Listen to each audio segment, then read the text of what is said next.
Okay, so please forgive this picture quality.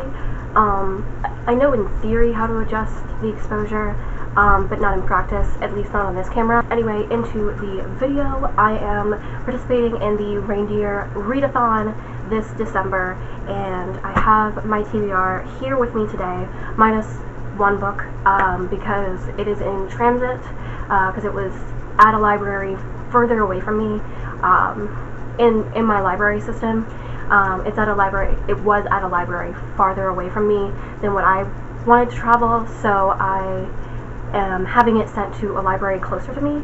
So we're still waiting on that one, but I'll tell you about it anyway. So the first prompt is, oh, by the way, I'm Team Snowflake. Let me know down in the comments below if you're participating in the readathon. If you are, let me know what team you're on. I'm on Team Snowflake, okay?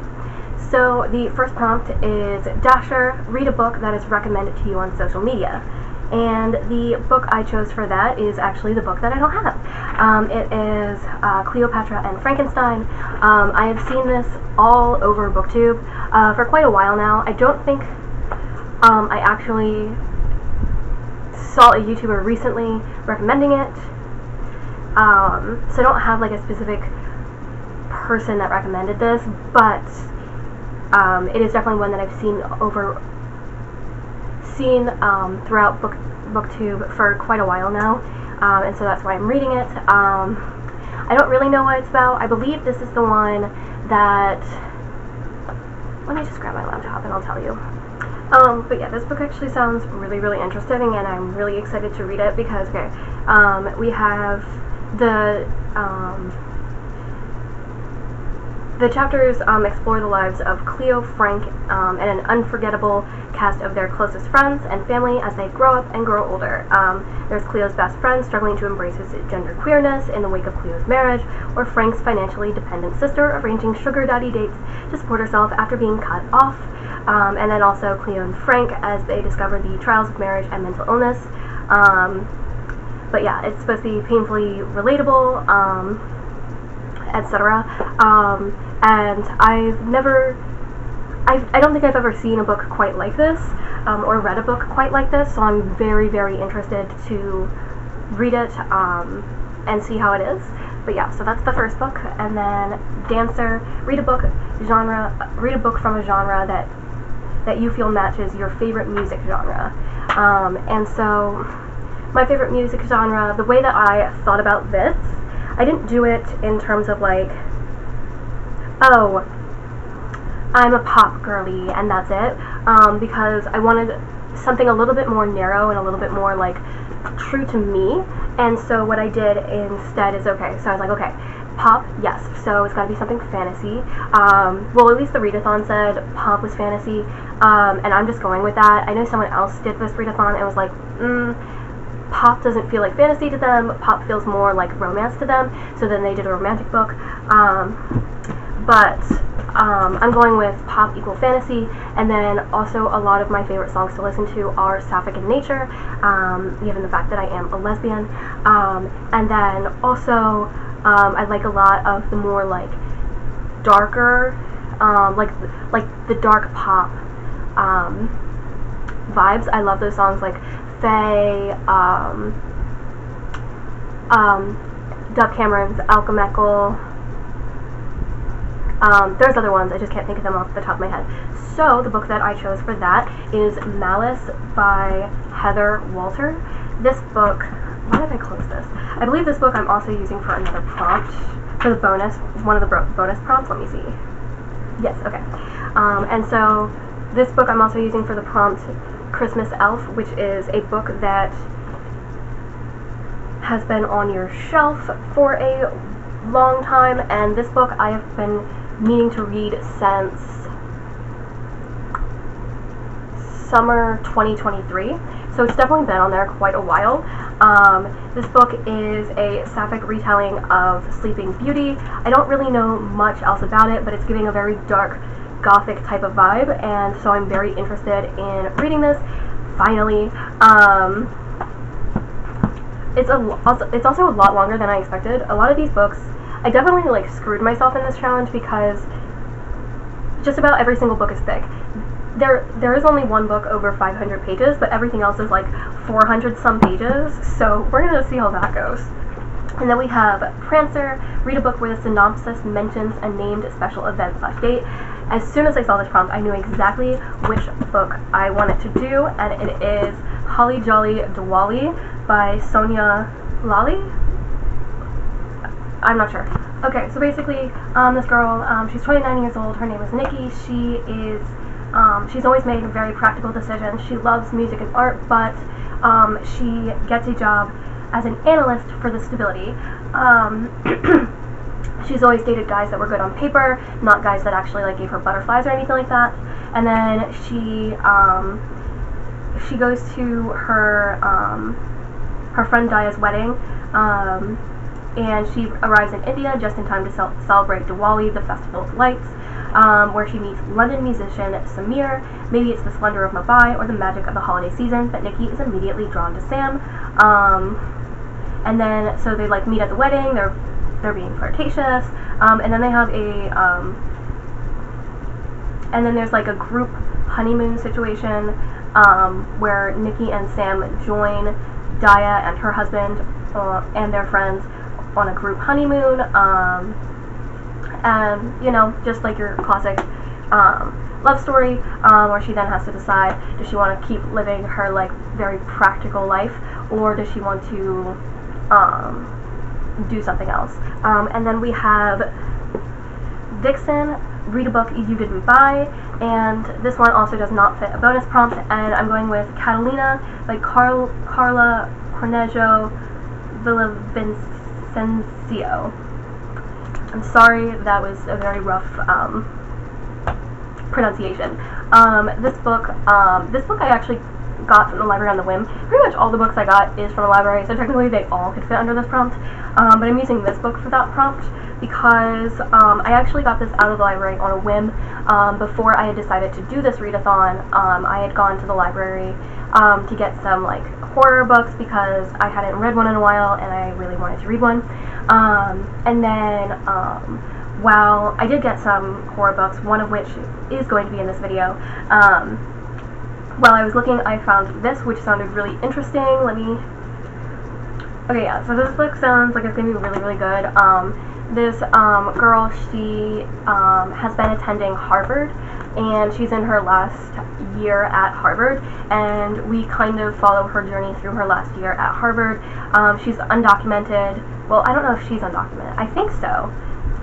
Yeah, she's undocumented. She's living with her undocumented parents in Queens. Well, I don't know if she's really living with them currently because she's at Harvard, which is definitely in Massachusetts, I think. But I think like her like home base in America is her grandparents' place in Queens. So her grandparents are undocumented. She's undocumented, which makes me realize I don't know a lot about undocumented Americans because I am confused on how she's attending Harvard without being a U.S. citizen. Like, I mean, I know you can, but I would think you would have to be documented because you would get a student visa. So I'm not sure exactly how that works. I wonder if it's going to explain that. If it doesn't explain that, I'm definitely going to research it because I want to know, because I'm a little confused. But basically, so she's in her last year at Harvard, and she's kind of, she's looking at Harvard and like her surroundings in a very like anthropological lens because she's like an outsider. She doesn't really understand the culture. I wouldn't even understand the culture. I'm very excited to see that because from what I've seen, I think I've seen like things on like TikTok and stuff like that, or like YouTube of like clips from people attending these crazy Ivy League schools, and just the vibes are insane. From what I gather, so I'm really interested to see that.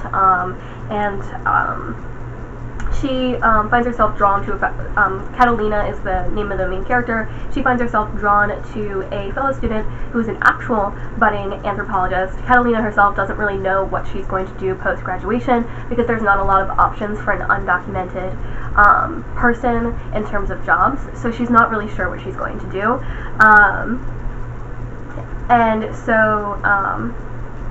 And the budding anthropologist is eager to teach her about the Latin American world she was born into but never knew. So I guess she's kind of been in America her entire life, question mark. Yeah, because she moves to Queens to be raised by her undocumented grandparents. But yeah, and the little, like, summary of it says, brash and daring, part campus novel, part hagiography, part pop song. Catalina is unlike any coming-of-age novel you've ever read, and Catalina, bright and tragic, circled by a nimbus of chaotic energy, driven by a wild heart, is a character you will never forget. And it just sounds really amazing. I feel like I'm going to learn a lot from it, and I think this book is going to have a lot of heart, so I'm just really excited for that.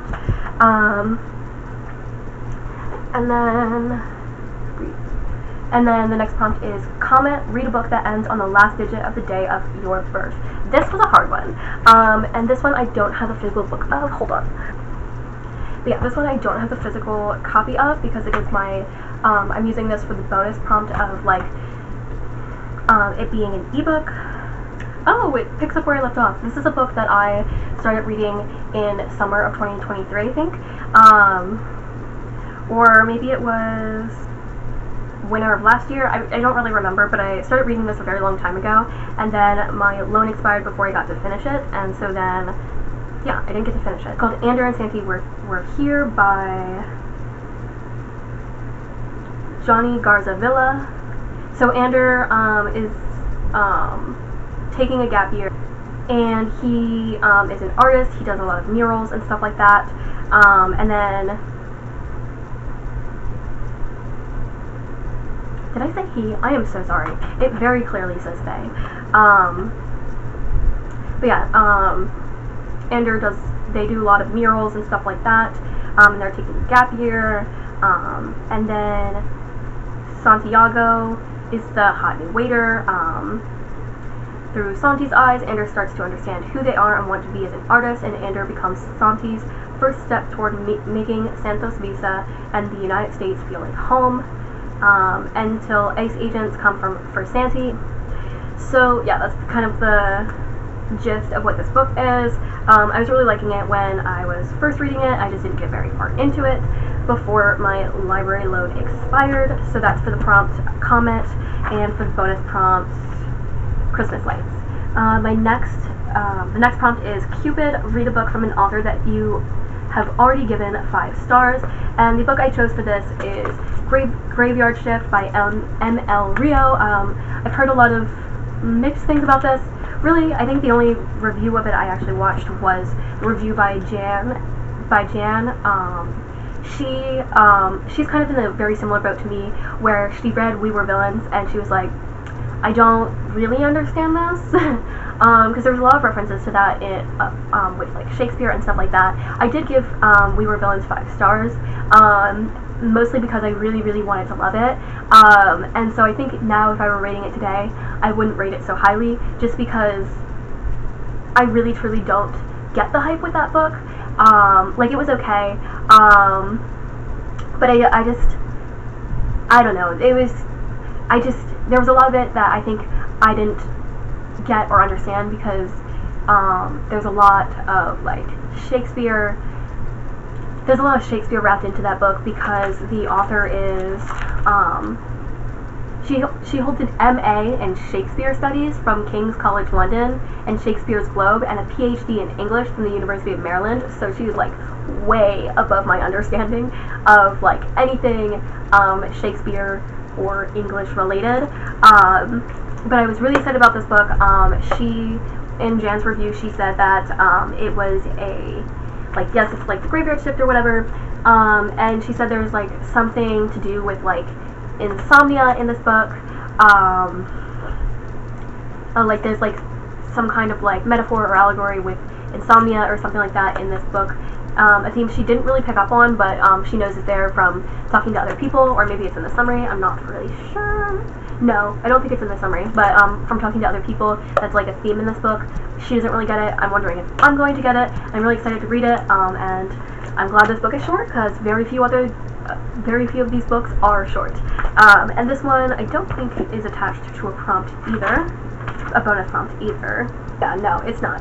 So then the next prompt we have is Donner, read a book where the cover contains one of the first 4 words you see in the word search grid. There's a book I really wanted to do for this, and then just because of a variety of reasons it didn't pan out. But instead we are doing Book Lovers. This is actually the first book I thought of when I thought of this prompt because, I should tell you my words. So my words were battle, friends, electronic, and lovers. So like obviously one of my first thoughts is Book Lovers by Emily Henry. This book I'm also using for the prompt Christmas tree. Read a book you wouldn't typically go for. Now, I've read an Emily Henry book before. It was People We Meet on Vacation. I loved it, and I've been meaning to read more of her books, but it's just not something, her books just aren't something I really gravitate to anymore, because the last time when I read People We Meet on Vacation, that was like several years ago, like possibly even pre-pandemic years ago, and nowadays I'm just not, Emily Henry's type of book just isn't something I really gravitate to anymore. I don't read a lot of like romance books anymore that don't like specifically hetero romance books anymore that don't have some other element of intrigue to me. Like for example, Holly Jolly Dolly is a romance, but it's characters from a culture that I am unfamiliar with, that I don't know a lot about, and so that's exciting to me, that's interesting to me. Or like sapphic rom-coms. So therefore, there was one, Truly Madly Deeply by Alexandria Bellafleur. She mostly, all of her books are LGBT, and Truly Madly Deeply is a heterosexual relationship between 2 bisexuals, and I read that because, first of all, I love Alexandria Bellafleur, and also because there was bisexual representation in that, and that was interesting to me. I'll read Achillean romances as well, stuff like that, but I don't typically read just straight white romance. Yeah, so my camera died. It's several hours later now, and we were talking about Book Lovers. Let's see. I think she's like on vacation, strangely enough. Yeah, she takes a trip away in August with her sister, and she runs into this guy named Charlie, and they're like kind of rivals in the publishing industry. So yeah, we'll see how this one goes. And then we have Blitzen. Choose 3 books that start with the same letter. Randomly choose one of them to read. And the book that I'm reading for this is Silver Under Nightfall by Rin Chupeco. And this also goes with the bonus prompt of the Christmas Elf one. Read a book that's been on your shelf for a long time. Now you might be saying, Stephanie, that's not how you're supposed to do the prompts, but don't you worry. So I can't listen to audiobooks because when I listen to fiction audiobooks, I struggle staying focused on the prompt because I have ADHD.